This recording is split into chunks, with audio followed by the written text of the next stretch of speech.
This is BIC Magazine, and I'm Robin Dupre, the Digital Media Manager. So I really appreciate your time. I'm glad to be here. Thanks for having me. Great. So let's just talk about your what you just spoke about, leadership and energy and what it means for America. Yeah, right now there is so much opportunity in both the state and in the nation because our growing economy, and not just economy in general, but in places like transportation, education, technology advancement, healthcare, I mean, all of that is fueled with energy, pun intended.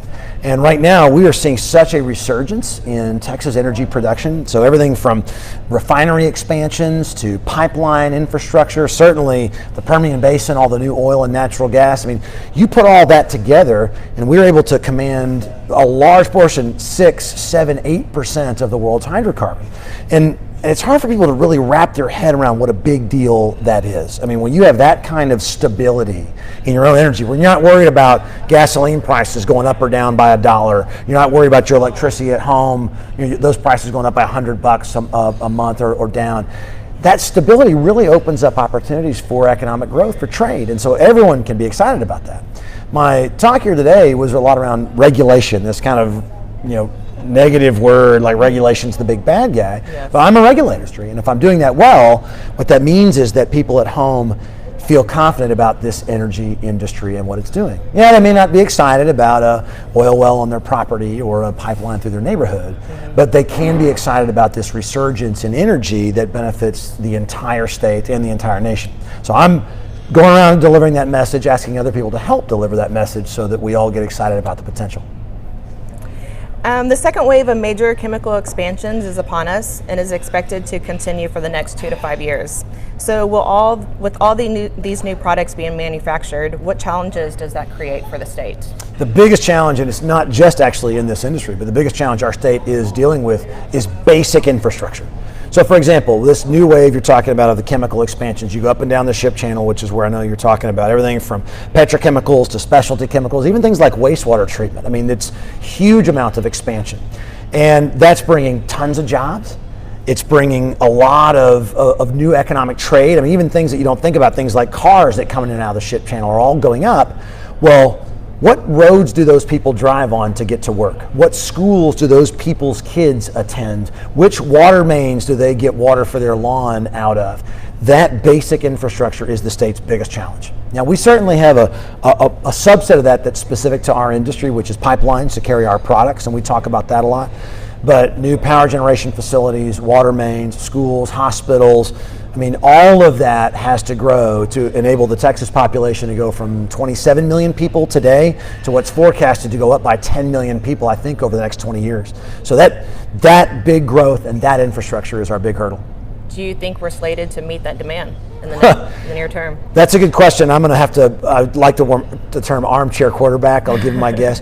Look, in general, the state of Texas has a really strong track record of meeting that demand, but we haven't seen growth like this in a long time. And I will give credit to the legislature that's in session right now. The Texas legislature went back into session I think they were sworn in 2 or 3 weeks ago.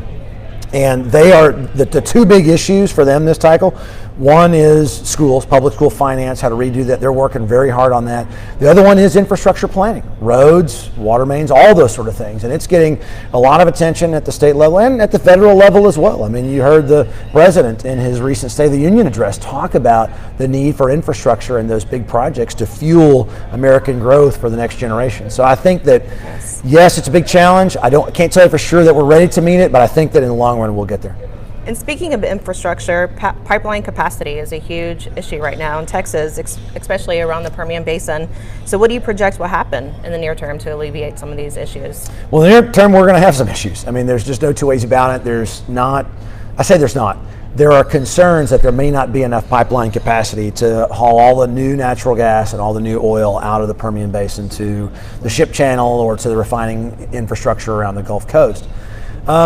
I think that it's not going to be quite as bad as people had feared, say, a year ago, because one thing that's happening is natural gas prices have gone down at the at the wellhead to respond to, because of this shortage. Some people are shutting in some production, or they're cutting back some production. You see some expansions in gathering facilities and in processing facilities. So we're going to feel the pain over the next probably year or two as we deal with this. But I think when you get to, say, 2021 and beyond, we should be through it and have plenty of capacity to move the product. Okay. And last question, U.S. exports. They're helping to bolster activity, but it seems a lot of projects are still waiting on the okay from the government. So give us an update on what Texas brings to the table and how, as it relates to export efforts. Well, you can argue politically a lot of the things that have happened in this country over the last 2 years with the current president, and let's face it, he's a lightning rod. I mean, he likes to be bold in his statements, and he doesn't hold back. And so hence, we don't often get to talk about some of the things that have happened that have been positive and have real debates about policy. But one of them has been new facilities are being permitted faster than they ever have been. I mean, for the previous 8 years, it was like they were almost intentionally slow rolled. I remember when, at the time, Secretary of State John Kerry came back from a trip to Europe where he was saying, we're going to come back and we're going to try to get these export facilities going as fast as possible because our European trading partners, our European allies, were basically at risk, or they were subject to Russian moves because Russia supplies half of their natural gas. Whenever John Kerry comes back saying this, it's like, well, it's your administration that was slowing the growth, was slowing the roll. Well, they're getting permitted a lot faster now. I don't know the exact number. Most recently, I've heard it's something like 30 new export facilities have been requested, and they're in the permitting process. And if the recent history holds, those are going to get permitted pretty quickly through the system, and that's going to open up a lot more export capacity, which creates a more fungible market where the United States can compete on the global market versus just locally for the domestic users. Great. Well, thank you for your time. I appreciate it. I'm glad to be here. Thanks for having me.